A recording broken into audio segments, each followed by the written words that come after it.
You have some time to look at questions 1 to 6.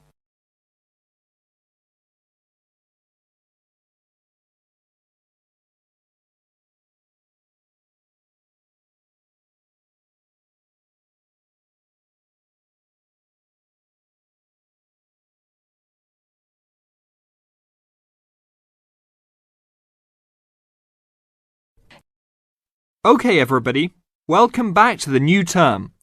I hope you've all had a good break and that you're keen to start on your research project.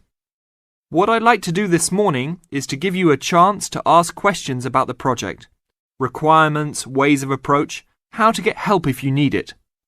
Today is informal. It may be already written on paper, but it's nice to have an opportunity to have it confirmed. So, any questions? Dr. Archer, is there a confirmed due date yet to hand it in? Yes, I can now confirm that it's 16th of July, not 15th as first advised. Okay? And what about the word limit? Well, there is some flexibility on this, but in general it's 8 to 10,000 words. Ah, I see. And you can choose your topic, anything from years 2 and 3. Yes? I still can't work out what I want to do it on. In that case, you should see your course tutor to agree on your final topic, and you should also be aware that there is special assistance available at the library on library resources if you need help on that. Can I just check on the deadlines for everything? Certainly. Look, let me write it on the board when each stage should be completed. First of all, you've got to work on your basic project outline, and that's due in to your course tutor by 21st of February. Which is only 2 weeks away, so you need to get cracking on that. Do we have to include a full reference list by then too? No, your reference list is due on 6th of April, which is 1 week later, so you have time to discuss this with your tutor. And when should we be doing the research? Well, that's over a 1-month period, essentially April to May. And the write-up? Well, you need to do quite a bit of research before you get going on your writing, so that's really May to July, with the due date for handing in on the 16th. Any more questions? Before you hear the rest of the conversation, you have some time to look at questions 7 to 10.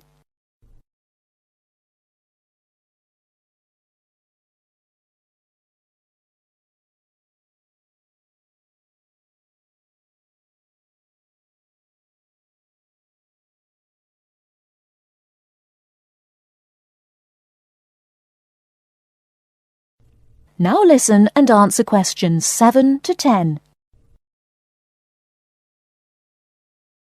Well, sir, just some advice really. It's about the research approach. Would you advise us to use some case studies? Well, Larry, I know these can be difficult to arrange sometimes, but I really feel they are of great benefit in this subject. You can always talk to your tutor if you're having difficulty. Yes? I've looked over some previous research projects that are in the library. Is that a good idea, sir? I heard... Okay. I don't think you should go through them in detail, especially at this early stage, or you might end up being influenced by them more than you realise. But yes, it really is about the best guide you can have to what's required to what's expected in this type of project. Sorry, Judy, I butted in on you. That's all right. It's just that I noticed one project was a joint one.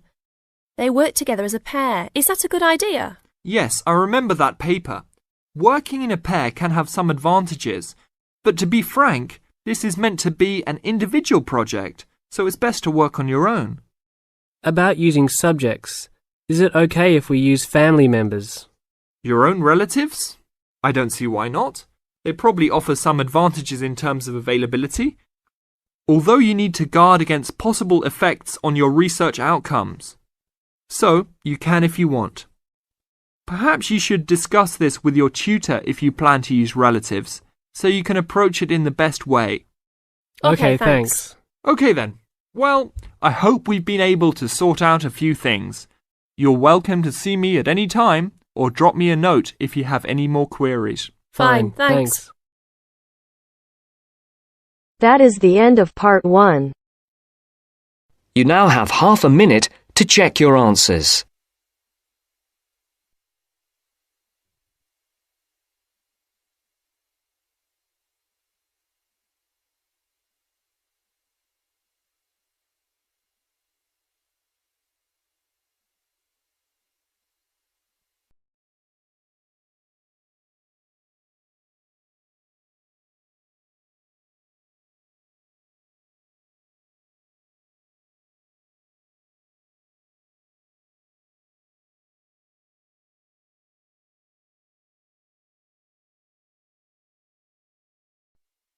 Now turns to Part 2. Part 2. 2. You are going to hear a talk given by an international student. First, you have some time to look at questions 11 to 16.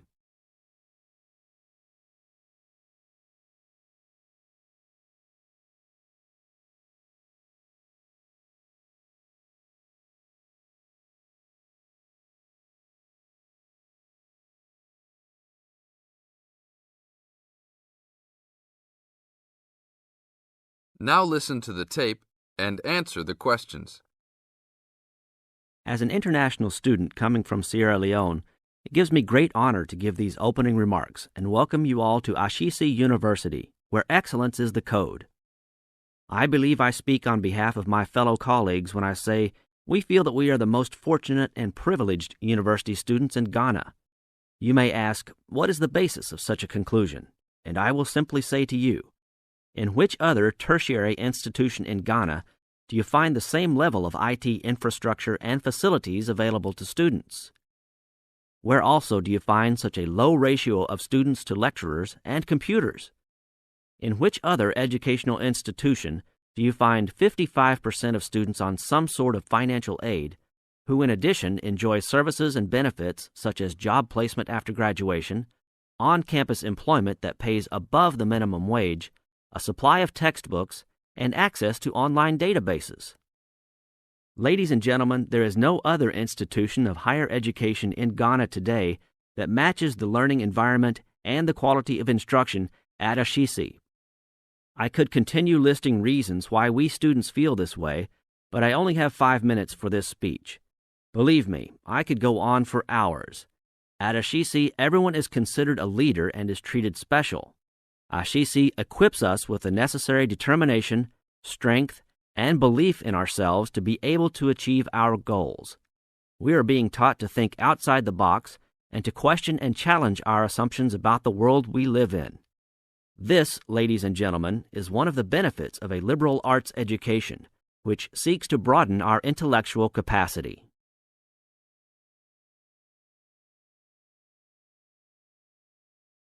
Now look at questions 17 to 20.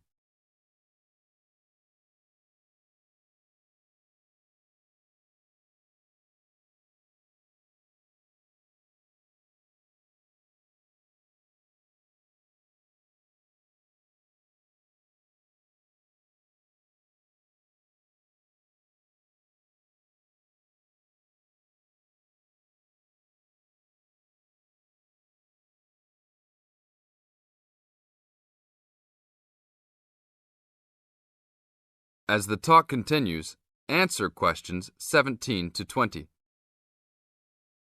At Ashesi, we are also exposed to real-life situations and learn how to deal with them through a practical and vigorous academic program, as well as various seminars in which prominent leaders in their professions are invited as guests to interact and share their knowledge and experiences.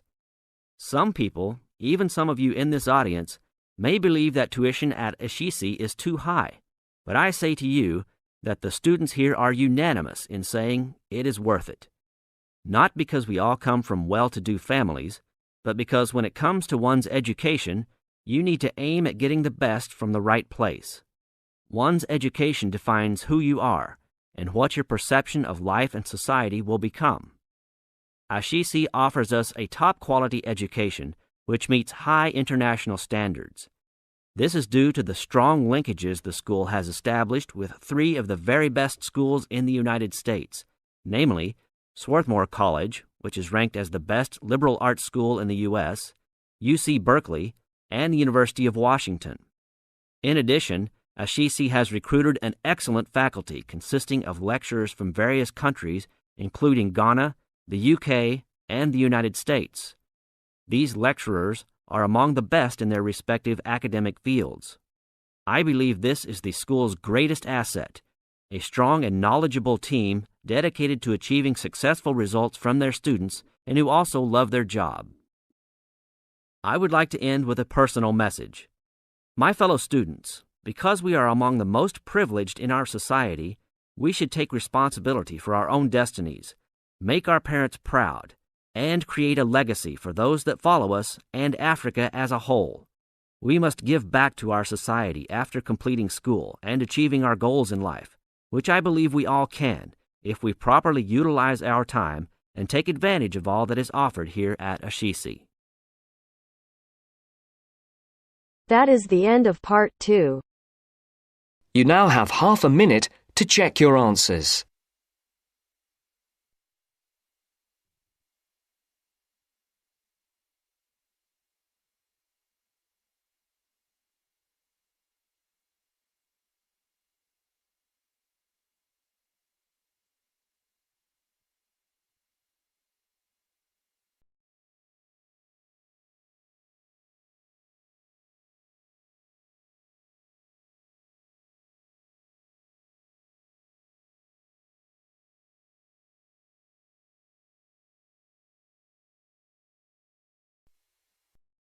Now turns to part 3. Part 3.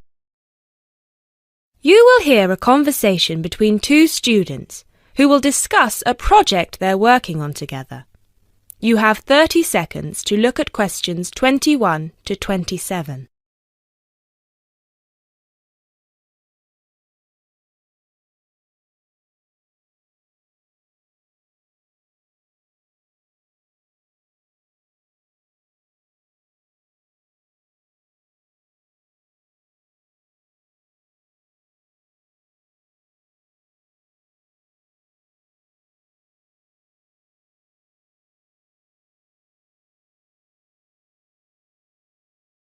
Hey Jess, glad you could make it. We've got a lot to discuss. Hi Matt. Yes, sorry I'm a bit late. I did bring all my notes with me. Yes, me too. Where shall we start? Well, I think it would be a good idea to clarify our objectives just one more time. Yes, good idea. Okay, here we are. We need to record, photograph, and identify the plant species in 10 1-square-meter plots. Does it say anything about where these plots should be and how they should be laid out? Ah, here it is. It says that all the plots need to be no more than 10 meters apart. And how do we choose them? Ah, this is the fun part. I remember this. Here we are. Make a 1-meter square frame using bamboo sticks available from the department stores. Yes, we've already done that. I know, I'm just reading the whole section. Okay. One person stands roughly in the middle of the chosen area and throws the frame. The other person uses a tape to mark out the square where the frame landed and returns frame to thrower. The thrower then turns a few degrees on the spot and throws again. The thrower must turn slightly after each throw and vary the force of the throw until after the 10th throw they are pointing in almost the same direction as the first. That sounds a bit complicated. That's only because it's all in writing. It's just a simple throw, turn, throw, turn, throw, turn until we have 10 squares. And I guess you want to do the throwing. Well, if you don't mind. I'm sure you'll be more accurate at marking the squares. Yes, I am sure I am, and I'm sure you've got a stronger throwing arm.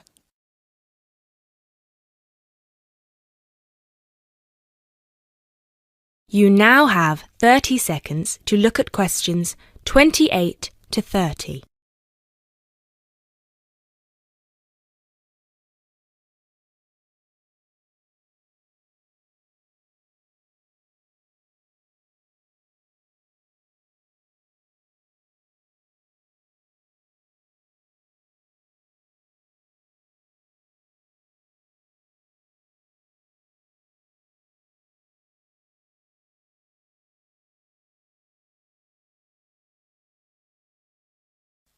Okay, good. We've got that sorted.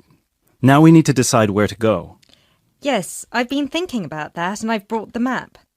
Ah, well done. I forgot mine. Now, I've identified 3 possible locations, but they've all got some disadvantages. Okay, fire away. Well, the area around this lowland marsh could be interesting. There'll be a lot of interesting water plants here. Looks good, but what's the problem? Mainly that it's already a designated nature reserve, and I think there's already been a lot of research done here. Ah, I see. Well, I'd rather do something that's new and can be useful. I agree. That's why I identified this area further west. See, here, behind the beach. Oh, yes, I see. That area there, where it's flat, but quite high. Exactly. If you look a bit further inland, you'll see that there are hills which will protect that area from strong north winds. I see. Excellent. But what's the problem? Just that it may not be very interesting. We know that the geology there is not conducive to a wide variety of plants. I agree. So what's your last idea? Well, I think this one is a bit of a winner, although I did want to show you the other two. Look up here, on the north coast. Where? See this bay? Well, I know that there's been quite a lot of studies done here, but a bit further to the east, behind this headland. No one has ever looked at that. Well, I certainly couldn't see any studies. That is interesting. And the plant life could be a bit different because of the shelter from the wind the headland provides. Exactly. Brilliant, Jessica. That's a great idea. We'll go there. Thanks. Now all we have to decide is when is a good time. That is the end of part 3. You now have half a minute to check your answers.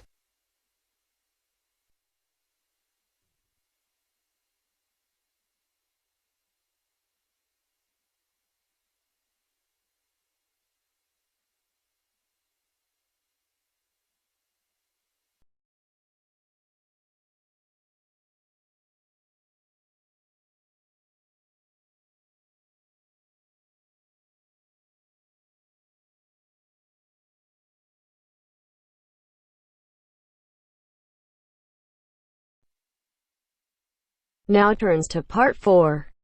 Part 4. You are going to hear a lecturer giving a talk on a type of fundraising for business called crowdfunding. First, you have some time to look at questions 31 to 40.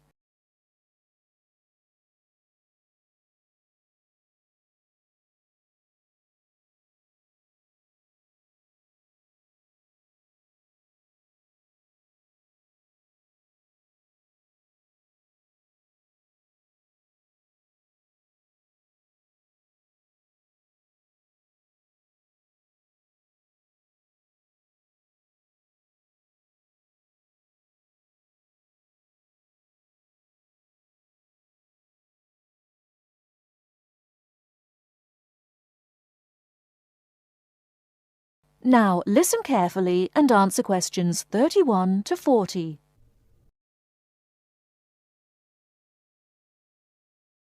Good morning, everyone. Today we're continuing our look at funding opportunities for small startup businesses. The emergence of social media has given companies the ability to connect with fans and potential customers directly. On the back of the growth in social media, a model of raising finance has emerged known as crowdfunding. This revolutionary way of raising finance began with micro-lending in the 90s. More recently, an equity-based model has emerged that allows people to invest directly in a new company. We're going to examine this in more detail later, but let's turn first to a third model, which I'll term a fan-based model. With this model of crowdfunding, individuals are encouraged to give an amount of money to support the launch of a project or initiative without the promise of any financial return. Instead, there's a reward for donating. This contrasts with the micro-lending model, which would require a return on investment, and the equity-based scheme, which may offer shares. Crowdfunding portals or websites allow the business concerned to present the initiative along with the financial target required.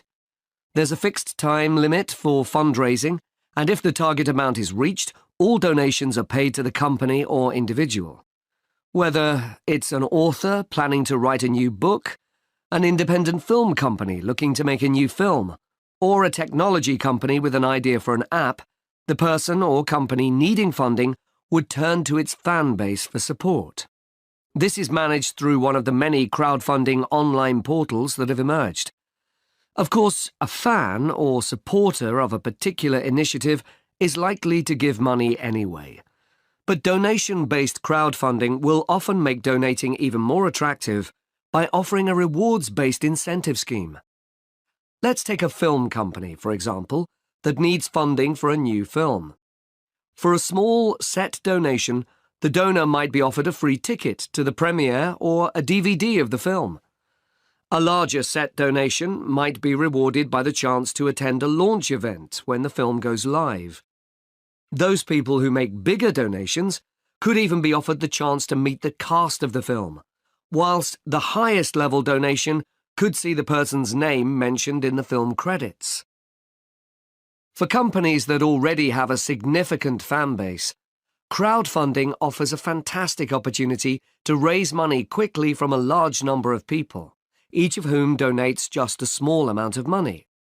Compare this to the time and effort that would be needed to sell your idea to investors or your bank manager, particularly in an age when raising finance can be difficult. The company may also have links with partner companies or organizations that run fundraising events. In this case, you can significantly increase participation by working with these organizations to promote your crowdfunding project. Another significant advantage is that you can reach out to your fan base for feedback on the project while it's being developed, thus making the final product more appealing. Crowdfunding enables you to raise awareness of the product at an early stage, thus increasing the potential for sales. With so many people behind you, it can also act as a great incentive to get the best possible product out on time and on budget. However, there are disadvantages to bear in mind. The model can be described as all or nothing. If you don't reach the monetary target required in the agreed time, all promises of donations are cancelled and no money is paid, leaving you back at square one. Should this happen, or still worse, you receive the funding but are unable to come up with the product, not only will your fans end up disappointed, but the portal will record the fact that you failed to reach your target, or that the initiative failed. Fulfilling all the pledges that you've made to people can also be very time-consuming. For example, remembering to send out copies of books or free cinema tickets can sometimes be forgotten in the excitement and frenzy of launching your product. People sometimes forget to factor in the cost of rewards when calculating profit margins. But these can be significant. And finally, if you have a small fan base, for example, you're a new company or have a small social media footprint, raising awareness of your initiative will be challenging. These drawbacks aside, donation-based crowdfunding is a wonderful opportunity for individuals or small startups to raise funds for that exciting new project whilst reaching out and connecting to the people who are most likely to support and promote your work for you. That is the end of part 4. You now have half a minute to check your answers.